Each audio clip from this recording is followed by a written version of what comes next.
I'm sure masisimulan natin ang pagbabago. Pagka meron nagsasalita, pag meron lumalaban, dahil pag tayo po nanalo, wala naman ako utang sa kanila eh. Wala naman ako titingnan sa kanila.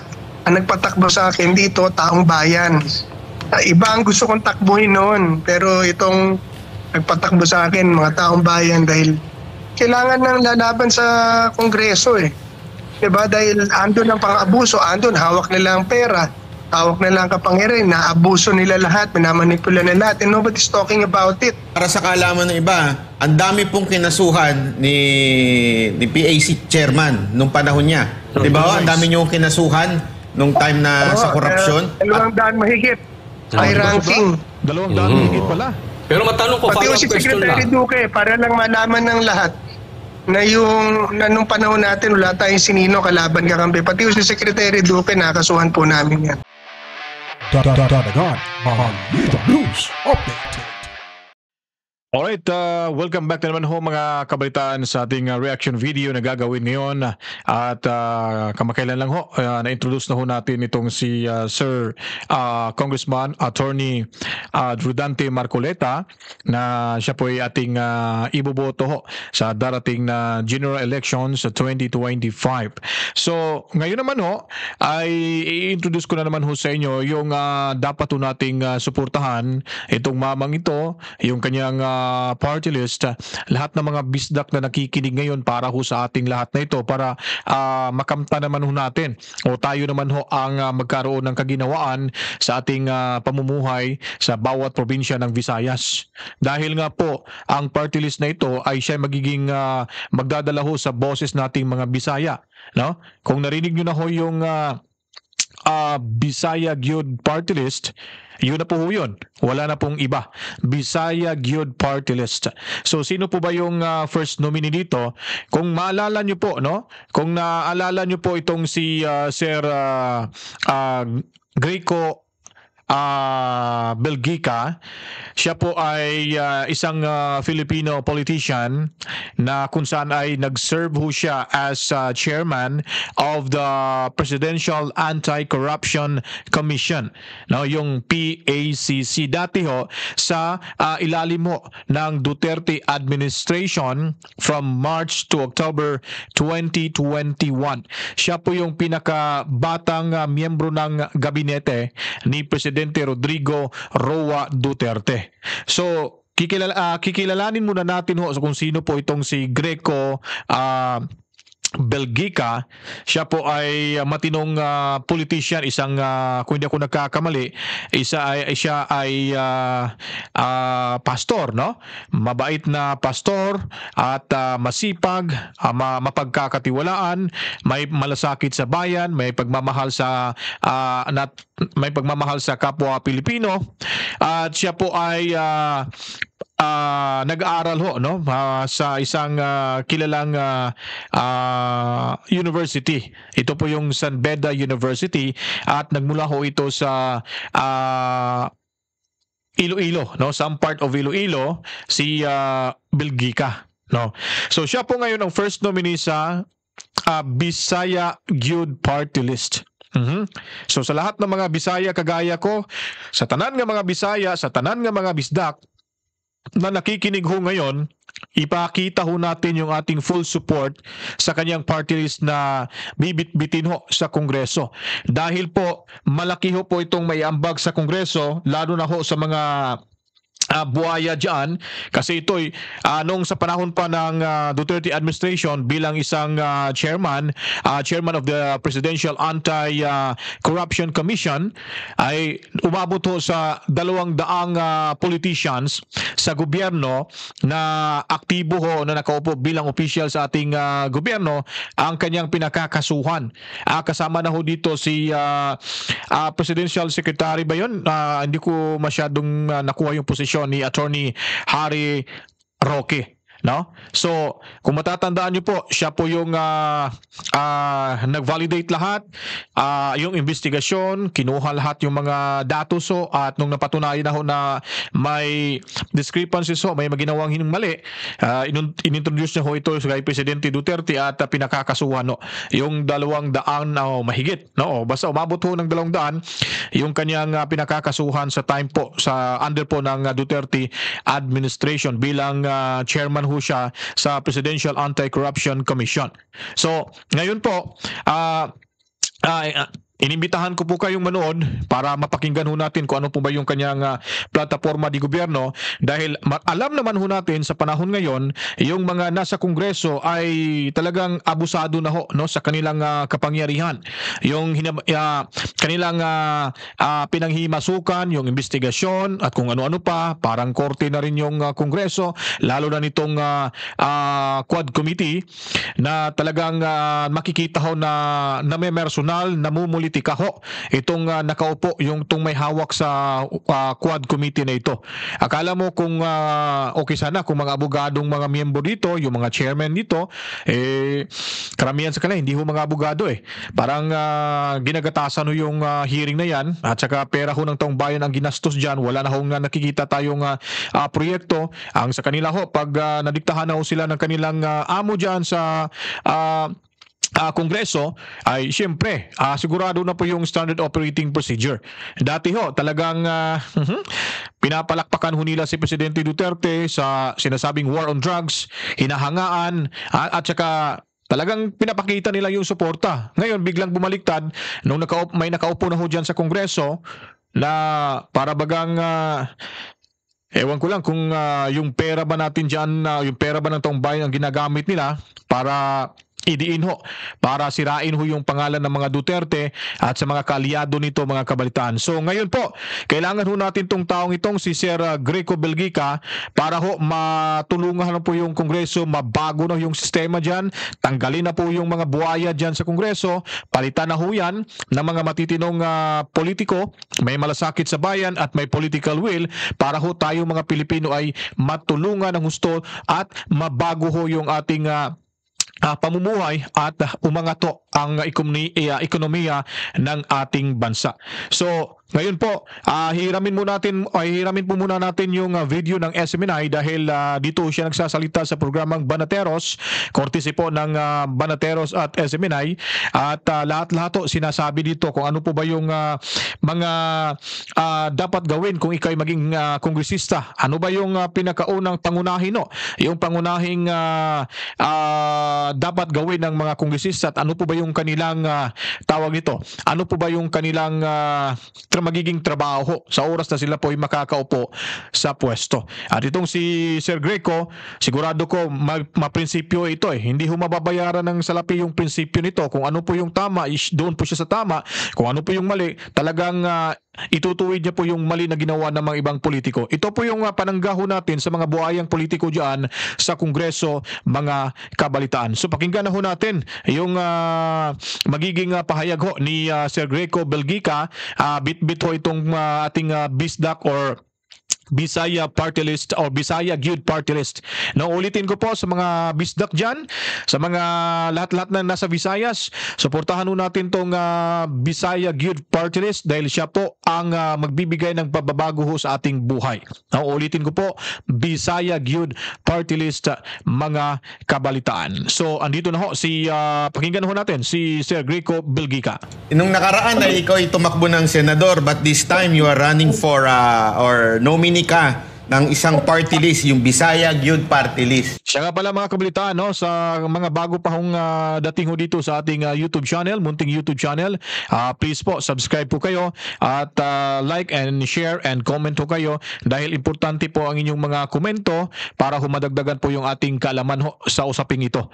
So, imbitado kayong lahat ng mga DDS dyan, subscribe na ho kayo. Sa mga hindi DDS, welcome pa rin ho kayo dito. Papakinggan pa rin ho natin ang inyong mga komento, suhestyon, reaksyon para ho sa ikabubuti ho ng programang ito, mga kabalitaan. Tandaan nyo po, i-subscribe nyo po itong ating munting YouTube channel, ang Dan Agan Balita pwede rin kayong bumisita sa ating Facebook page, Danagan Balita Mga Kabalitaan. Actually, hindi ko alam Tama po. na Bisaya ka pala.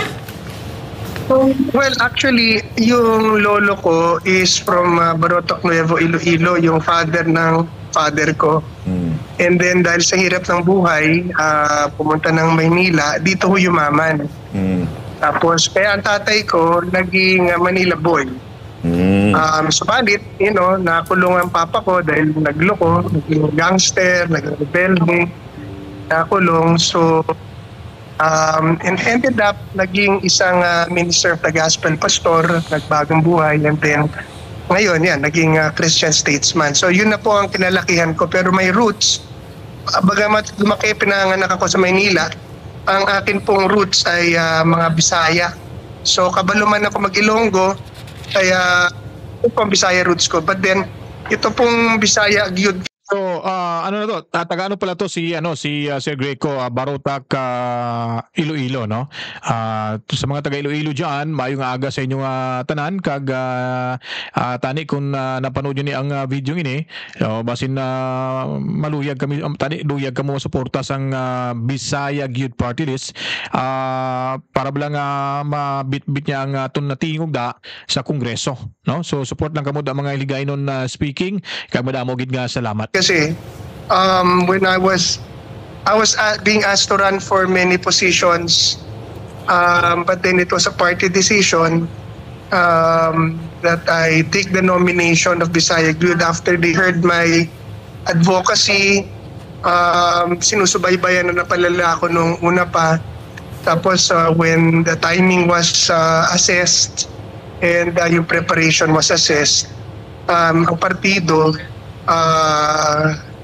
suggested and voted that we take the party list candidacy para dun sa kongreso namin isulong yung mga advokasya nating tinutulak na noon pa para sa bayan, yung labanan ng droga, kriminalidad, korupsyon, terorismo, ang ipaba ang presyo ng bilihin, pagkain, national security, at ang Constitutional Convention ay itulak.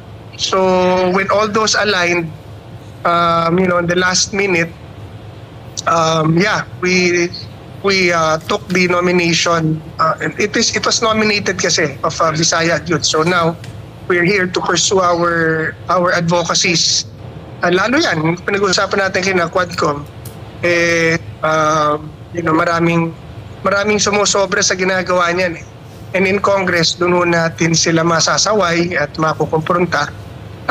If God allows that we win our seat in Congress. So masasabi ba natin na Sir Greco na isa sa mga dahilan ng inyong pagtakbo sa party list para talaga dito sa Kamara ay haharapin nyo yung mga umaabusong mga congressman natin dyan?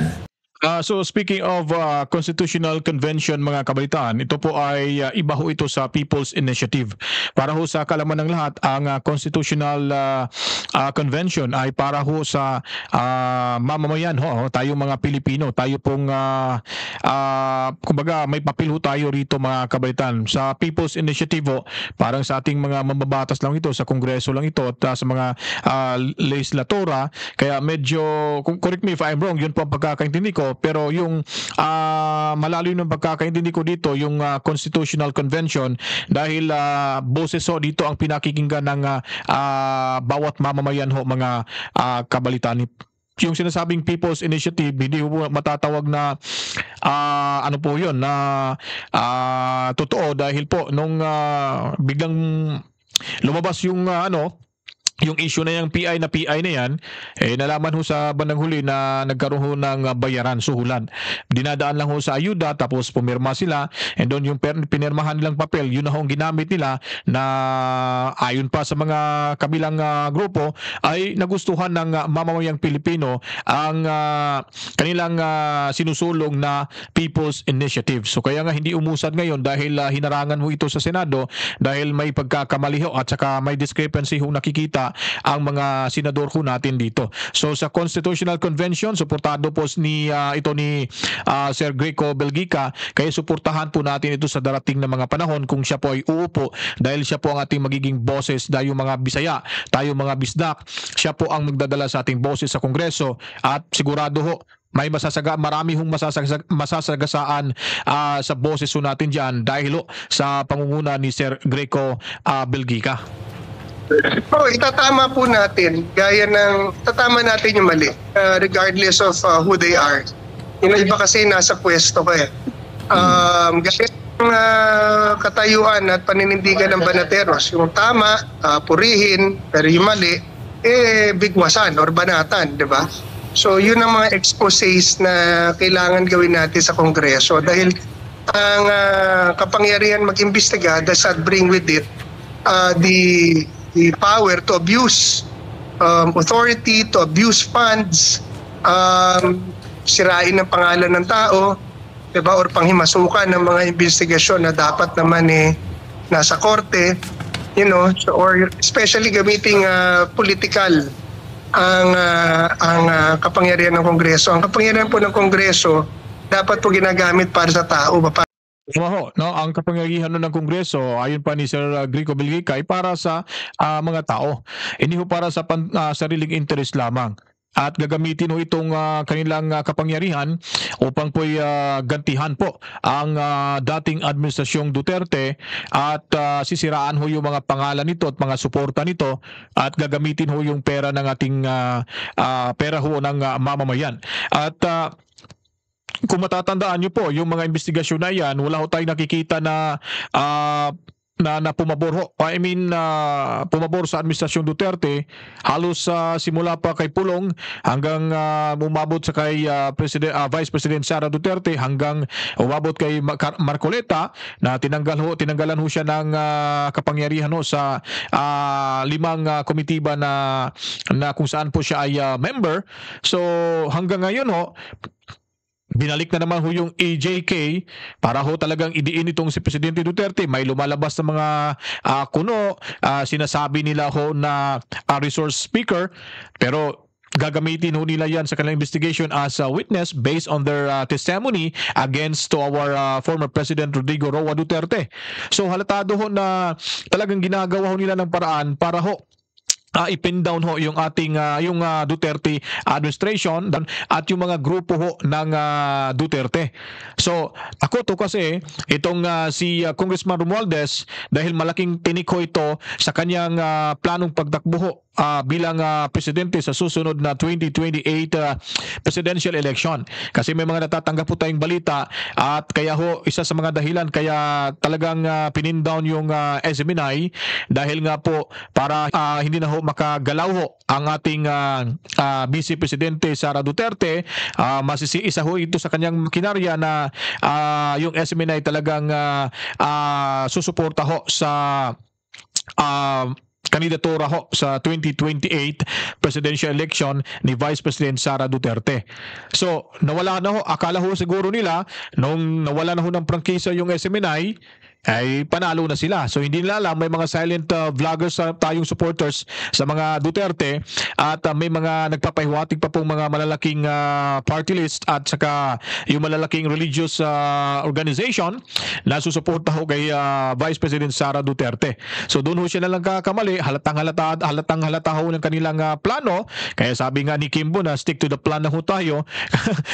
Hindi ho nila may bibigay yung 2.3 billion budget para sa Office of the Vice President, dahil nga po ay takot sila, baka isipin nila na gagamitin daw sa hindi maganda o gagamitin daw sa pangampanya ni Vice President Sara. Pero sila lang ho yung gumagamit sa pundo ng mamamayan sa kanilang ginagawa ho para ho iangat yung kanilang mga pangalan. Pero ang pagkakamali nila, akala nila siguro aangat sila, akala siguro nila papabor yung mamamayang Pilipino. Nagkakamali ho sila, dahil yung 32 million votes na nakuha ni Vice President Sara Duterte ay naku po, madadagdagan pa po ho yan, lalo na itong Bisaya Good Party List, no? Malaking tulong din ito at magkakaroon ng kasama yung ating Vice Presidente sa pagtuligsa ng mga katiwaliang opisyal o mga katiwalian sa gobyerno na talagang makikita ho natin mawa-wipe out ho yan dyan sa kani-kanilang posisyon. Paano pabubutihin, pa-improvein ang kabuhayan ng tao, poproteksyonan ang seguridad ng bayan, titigil ang korupsyon at red tape para lumakas ang ekonomiya. Yan po ang diyan dapat ginagamit ang kapangyarihan ng Kongreso, hindi sa politika. So kung may ganito ho tayo kung may ganito ho tayong klaseng politiko, yung mentalidad niya po ay talagang nakatuon ho sa progresibo ho sa pagpa-improve ho ng pamumuhay ng ating mamamayan, pagpalago ho sa ekonomiya ng ating bansa at pagtulong ho sa mga lahat ng dapat matulungan, ito na ho yung kailangan natin. Sa kanya ko lang ho naririnig ngayon, sa ibang mga kongresista wala akong narinig ganitong litanya.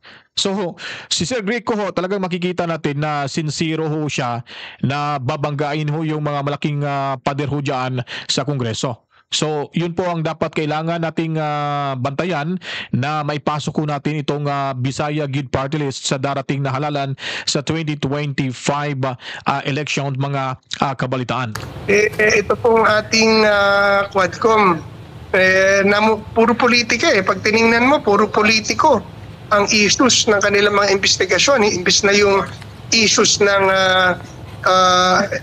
investigasyon ng korupsyon, intelligence pa sabi nila, bakit yung sarili nilang pondo hindi nila ilabas para yun ang malaman natin dahil ang dami-daming issues ng pang-abuso ng pera sa Kongreso. Tama ho. Hindi lang ho yung tama yung sinabi ni Sir Greco na ba't ayaw niyo ipalabas yung pondo nyo? Kung saan napunta? Ano ginastos? Anong pinagkakagastusan? Diba? Tama ho yun. So dapat maging transparent din yung ating mga kongresista. Hindi yung mangingialam sa ibang tao na sa tingin nila ay kalaban ho nila sa politika. Talagang binabanatan nila, ginagamit nila yung kanilang kapangyarihan.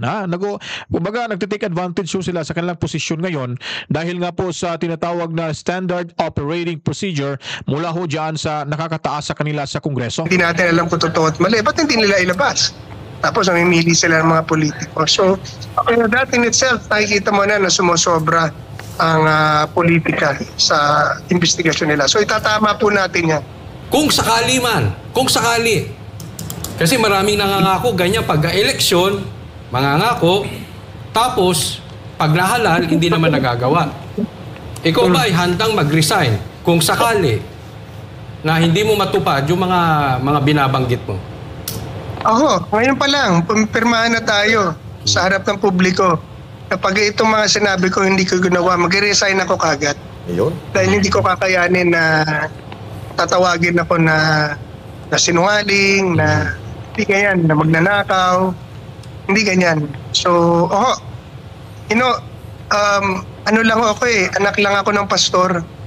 Lumaki po ako, pastor na tatay ko. Nanay ko empleyado lang ng gobyerno. Nag-jeep lang kami noon. Puputulan pa kami ng kuryente. Lipat-lipat kami ng bahay. Pagkamat nakapag-aral ako ng magandang eskwelahan, pero iginapang lang po kami. And over the years, doon lang po kami umasenso. Lumaki yung ministeryo ng tatay ko. Napopromote ang nanay ko. Nakapagtrabaho kami. Doon lang po kami umasenso. So, ang puntos ko po dyan, hindi ko pinalaki na mag-angad sa pera, kayamanan, kapangyarihan. If ever, ang amin pong hinangad lang ako, ang hinangad ko lang noon, sabi ko, gusto ko rin maging siga, gaya ng tatay ko, dahil ang tatay ko siga.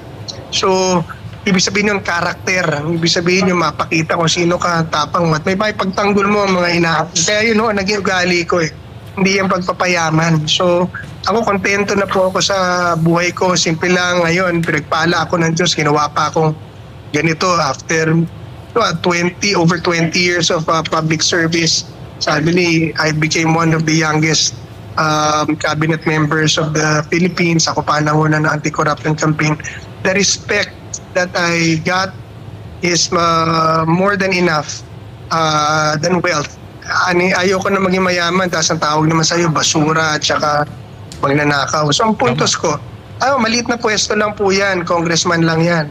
So, mayaman ka nga, pero tatawagin ka namang tambaluslos, tatawagin ka namang buhaya, tawagin ka namang magnanakaw, tatawagin ka na namang sinungaling, walang hiya, makapal yung muka, tapos sobrang yaman mo.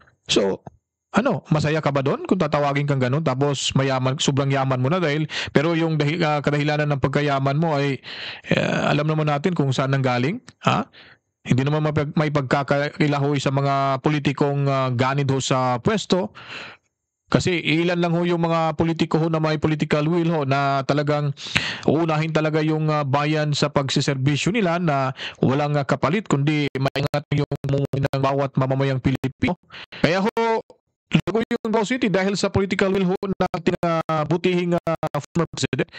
Dahil po malasakit ho siya sa kanyang mamayan, sa kanyang lugar, lalo sa bansang Pilipinas. Kasama ho dito si Rico Bulgica. Kaya hindi ka pa speaker. Pero I'm sure masisimulan natin ang pagbabago. Pagka meron nagsasalita, pag meron lumalaban, dahil pag tayo po nanalo, wala naman ako utang sa kanila eh. Wala naman ako titingnan sa kanila. Ang nagpatakbo sa akin dito, taong bayan. Iba ang gusto kong takbuhin noon. Pero itong nagpatakbo sa akin, mga taong bayan, dahil kailangan ng lalaban sa Kongreso eh. Diba? Dahil andun ang pang-abuso, andun, hawak nila ang pera, hawak nila ang kapangyarihan, naabuso nila lahat, minamanipula nila lahat, and nobody's talking about it. Diba? Lahat nakikisama sa kanila. Pero pag nakapasok tayo dyan, and at this point, after 2025, syempre, wala na, lame duck na si President Marcos. Siyempre, yung mga politikong pulpul dyan, mag-iiba na rin ang political lining yan. Diba, kaliwat kanan na rin yung mga yan. So, ibig sabihin, magkakaroon tayo ng pagkakataon na ituwid na. O sige, tapos na kalokohan nyo O iayos naman natin ang ating bansa para naman yung mga tao ang makinabang sa kayamanan, kapangyarihan, maibalik natin ang kalayaan ng tao dito sa bansa natin, dumami ang trabaho dahil the only way mo talaga mapataas ang ekonomiya, paparami ang trabaho at negosyo, talagang labanan mo ang korupsyon, ang red tape, alisin mo dahil yan lang magpapadami ng negosyo sa isang bansa. Number 83 na Pilipinas na investment destination. Ibig sabihin, wala na talagang 82 other countries before investors look at the Philippines. Dapat nasa 1, 2, 3, 4, 5. Nako, kung talaga lang nag-iisip yung mga yan, madali lang gawin yun eh. You just have to do it. Wala nang pandemic ngayon. If, kayang-kaya yun ang gawin. But hindi mo ginagawa dahil nauuna ang politika. No? So, but then, through Congress, at least po dito natin may susulong yung batas. Bakit ba kailangan laging ang pera hawak ng speaker, hawak nila? Ilagay nyo sa mga departamento yan. Pag-usapan natin ng maayos yan. Huwag yun ang pinag-uusapan nyo, yung pondo sa opisina ninyo. Ilagay nyo yan para hindi nang hihingi sa politiko ng pera ang mga tao, whether ayuda, whether pang-ospital. Doon sa ahensya ilagay yan. Hindi sa politiko dapat nangangamuhan. Lalong-lalo na ka sa speaker, hindi dapat. Maganda kahit yan, sino sir. speaker. Transparency, no? At nagustuhan ko yung binanggit nyo na, kasi yung tapang pwedeng tapang-tapangan eh. Pero yung tapang na may kasamang pirma, maganda yan kasi may asahan tayo. Ito para sa kaalaman ng iba, ang dami pong kinasuhan ni PAC chairman nung panahon niya. Di ba? Ang dami niyong kinasuhan nung time na sa korupsyon. 200 mahigit. High ranking. 200 higit pala. Pero matanong ko, Pati follow-up si question Secretary lang. Duque, para lang malaman ng lahat na nung panahon natin wala tayong sinino kalaban kakampi. Pati si Secretary Duque, nakasuhan po namin yan. Yun. So, yun po. Ito po yung sinasabi ko sa inyo kanina na wala ho itong kinikilingan. Kaya talagang masasabi natin na malaki ho yung may tutulong ni Sir Rico Bulgica. Imagine niyo po, sa panahon na ni Presidente Duterte, mahigit 200 pala yung pinakakasuhan nito, kasama na ho si Secretary Harry Roque. Ito pa kaya makakarating sa Kongreso kung nakikita nitong may kamalian ho. At saka yung problema nga nito, yung presidential corrupt ano ba yun yung tinatawag yung PACC na dating hinawakan ni Sir Rico ay inalis ngayon ng Bongbong administration. Tinanggal ho. Kaya wala na hong PACC ho sa atin. So, dapat may balik ko ito dahil nakakatulong ho ito sa ating bansa, yung PACC, para may tao yung tumingin, titignan yung mga kamalian, yung korupsyon ho na laganap talaga sa ating bansa, mga kabalitaan. Saan nyo naman about PI tsaka kung sakaling kayo mahalal? PI tsaka mandatory drug test. Pati yung term extension. Ang atin po, Constitutional Convention. Ayoko ng People's Initiative dahil kulang yan. Tapos umangit na sa kanilang mga ginagawa. Ibig sabihin na huli na yung kanilang fake na PI, di ba? Nanghihingi sila, nagbibigay sila ng ayuda, tapos pipirmahin nila. Iba pala ibig sabihin. So ayoko niyan. Pero we need to work and change our constitution para lumuwag ang hindi lang ekonomiya. Una, lumuwag ang ekonomiya. Pero pangalawa, yung mga sobra-sobrang kapangyarihan ng gobyerno. Guys, mga kabalitaan, pakinggan niyo po kung ano po yung ibig sabihin ng Constitutional Convention. So may matutunan ho kayo dito, pati ako may natutunan din sa explanation na ito ni Sir Greco Belgica. So pakinggan niyo po mga kabalitaan. Ng presidente ng Kongreso na nakikita natin na abuso ngayon, maalis natin at maibalik natin sa tao. Like ko sinasabi, bakit ang ekonomiya hawak ng gobyerno? Lahat na ng negosyo rito kailangan dadaan sa gobyerno, dadaan sa politiko. Kaya may monopoly eh. Bakit hindi malaya? Sa Singapore, hindi naman ganun eh. You don't talk to a government official if you want to do business. In Hong Kong, it's not that way. In Netherlands, in Switzerland, in China, well, China kasi pala, communist country. Pero niluwagan na rin nila. You don't talk to government officials who want to do business. You talk to businessmen. Dito sa Pilipinas, you talk to government officials and politicians because lahat ng negosyo hawak nila. Dahil sa konstitusyon po yun. Aalisin natin yung mga kapangyarihan na yun. Dahil yung kapangyarihan na yun dapat nasa tao. Resources, lupa, ibibalik ko natin sa tao yan. Aalisin ko ang amilyar. Tapos yung mga public lands, bibigay po natin sa mga Pilipino yan. Dahil ang lupa sa tao naman talaga yan eh. Hindi naman sa gobyerno yan. Dahil paano naging sa gobyerno ng lupa? Wala pang gobyerno may lupa na. So, Constitutional Convention po ang aking isusulong. Yan naman po isusulong ko noong una pa. Hindi po papasok dyan yung mga term extension nila dahil taong bayan po ang sasali sa Constitutional Convention, hindi po mga legislators. Secondly po, yung sa mandatory drug test, yung mga hahawak ng public office, dapat mandatory yun. Yun. Pero yung hindi, kasi may kalayaan tayo, hindi ba? So, pwede natin ganang. Pero kung hawak ka ng public office, magpa-drug test ka. Dahil public office is a public trust. And you have to be accountable to people at all times, sabi po na sa Ligang Batas. Yun, maganda yun. Napansin ko na very humble si Kong Greco. Gusto ko pong ipaintindi kasi sa taong bayan na ang Kamara, yung mga Congress. So, ito na guys, no? Ito na mga kabalitaan. So, pakinggan, magandang tanong ho ito ni Boss Dada kung ano nga ba yung magiging trabaho ng isang kongresista. Ano ho ba yung kanilang karapatan? At ano ho ba gaano kaimportante ho ito sa ating bansa? So, pakinggan nyo po. Maganda din po yung sagot ito ni Sir Greco Belgica, mga kabalitaan. Napakalaki po ng napakalaki po ng kanilang ginagampanan sa gobyerno natin. Considering na sila po yung may power of the purse.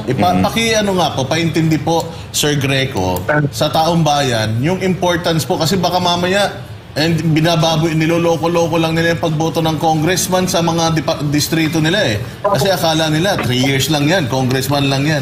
Paintindi sa taong bayan, sir. Ang isang representante ng distrito or congress, tawag po dyan yung mababang bahay or mababang kapulungan dahil mataas sa kapulungan yung Senado, pero yun po ang Kongreso, yan po ang gumagawa ng Appropriations Act, mga batas at polisiya ng isang bansa.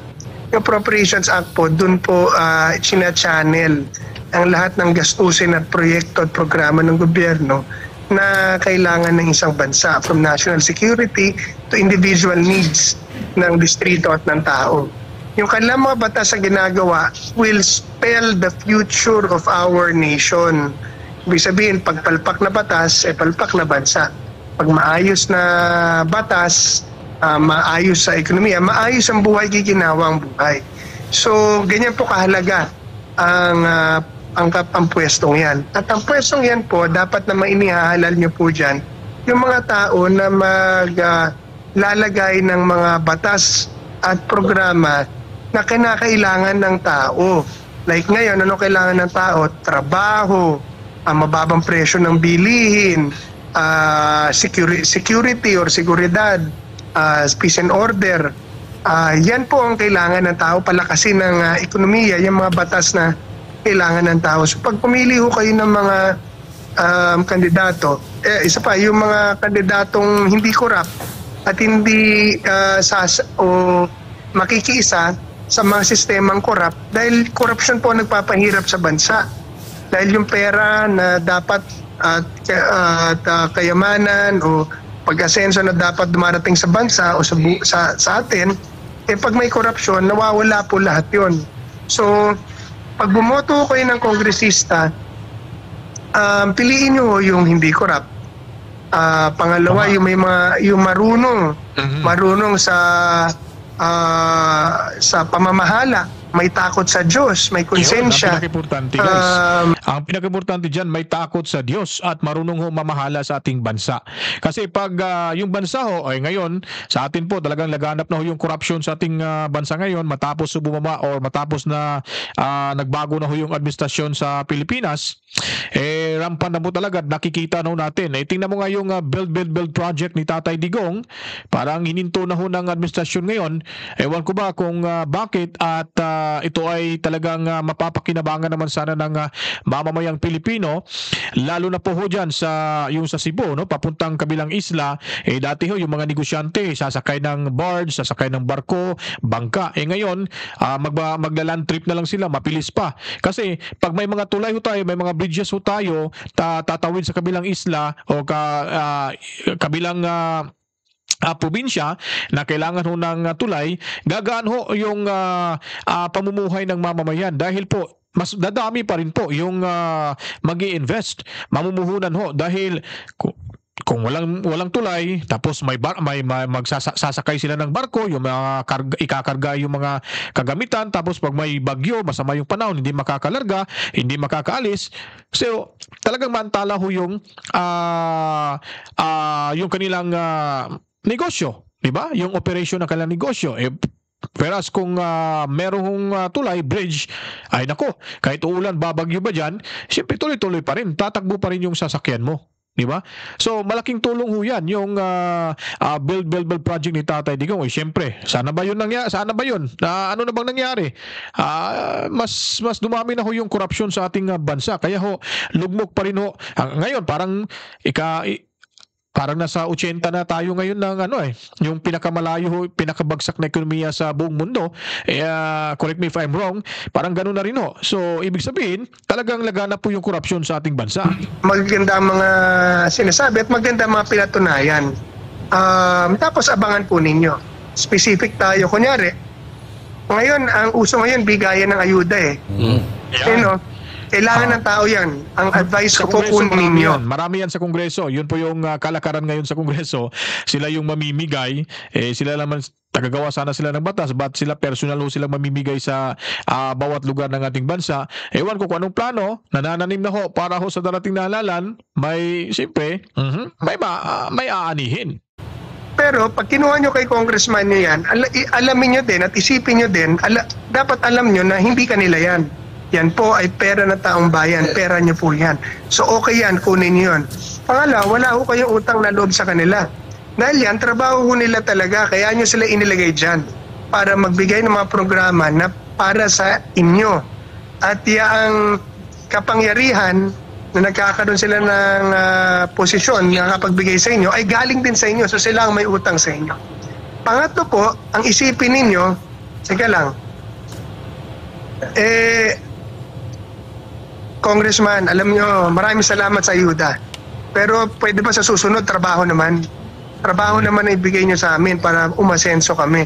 Bakit po hinihingi ko yung trabaho? Dahil yung trabaho, gobyerno lang ang may kayang gumawa niyan. Dahil pag gusto mo ng trabaho, ang kailangan gawin ng gobyerno, itigil ang korupsyon at red tape. Alisin ang red tape. Pag inalis mo ang korupsyon, inalis mo red tape, papasok ko ang mga bilyong-bilyong dolyar ng negosyo all over the world. Pati yung mga local industries dito, mamumuhunan ulit yan. Pagka nagkaroon ng maraming negosyo, maraming trabaho. So aasenso ang Pilipino, kaya trabaho po ang hingin nyo. Dahil para maibigay nila yan, aalisin nila ang korupsyon, sisiruhin nila ang red tape. Yan po ang kailangan natin. Pang-apat, pag binigay yan kayo ng pera, tandaan nyo, babawiin yan. So isipin nyo, saan ang galing, saan babawiin yan? So bigyan kayo ng 5,000. Magkano kinuha mo? 1 bilyon, 2 bilyon, 10 bilyon, binigyan mo ako ng 5,000. Ay, ayaw ko niyan. Pero kukunin ko ngayon yan. Dahil kailangan ko ng pera, tsaka pera naman taong bayan yan. Pangalawa, magagalit ka pa. Pero yung boto, isipan nyo po yun.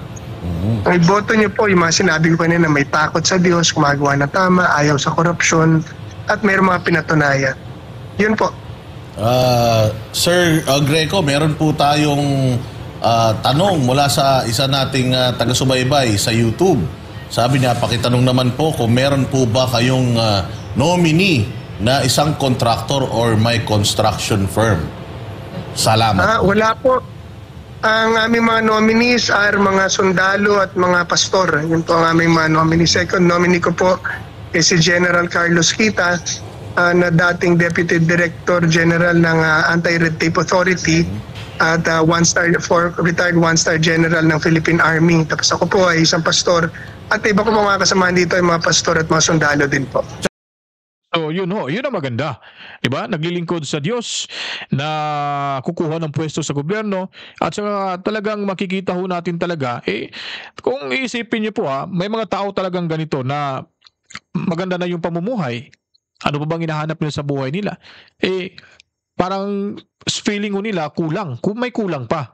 Kaya itong si Sir Greco Belgica ay talagang parang kontento na siya sa kanyang serbisyo sa Panginoon bilang alagad ng Diyos, bilang pastor. Ngunit parang hindi ho kumpleto yung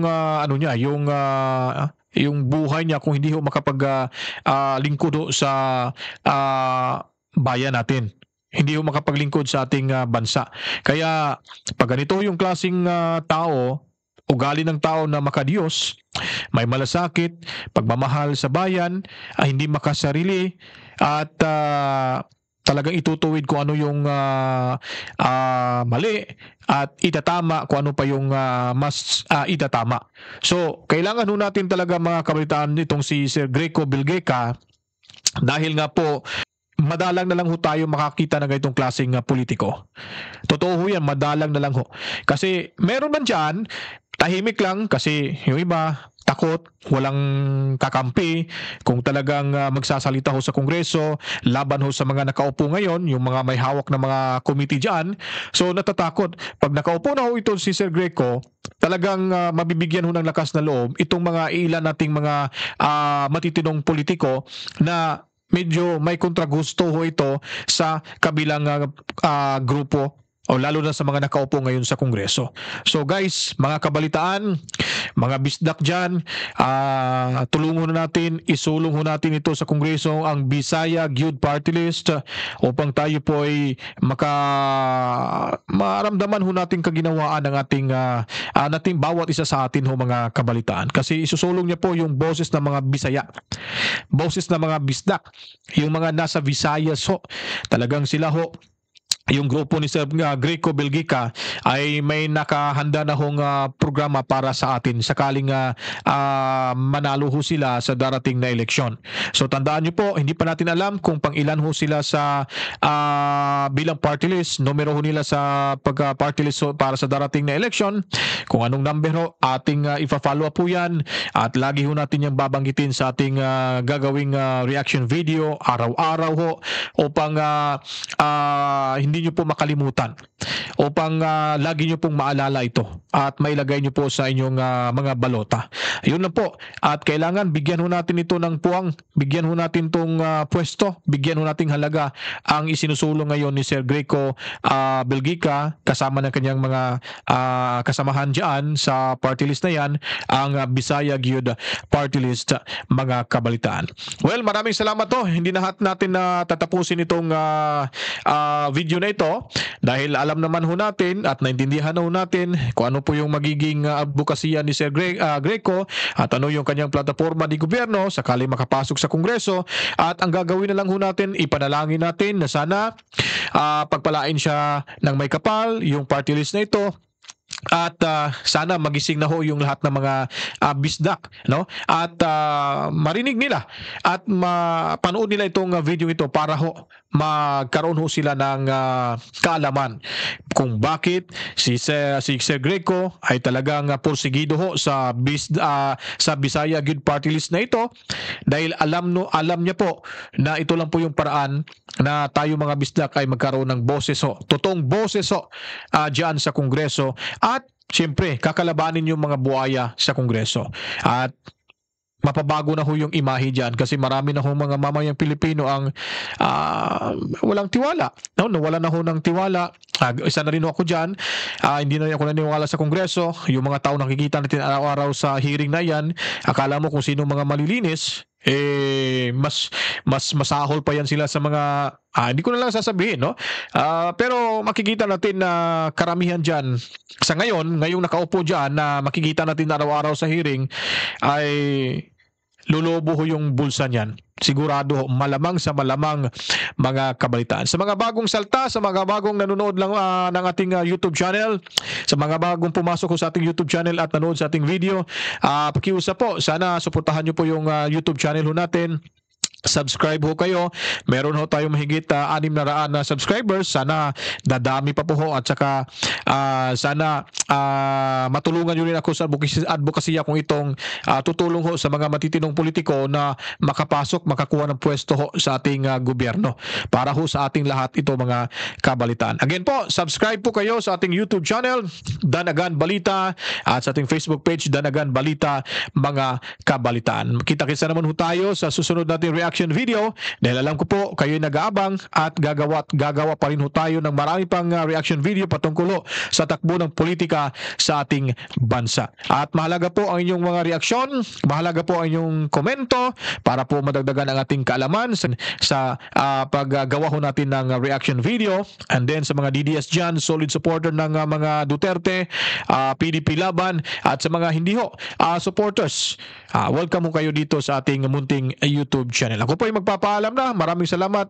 Sana po nasa mabuti kayong kalagayan. To God be the glory. Mwah mwah. Chup chup. Peace out.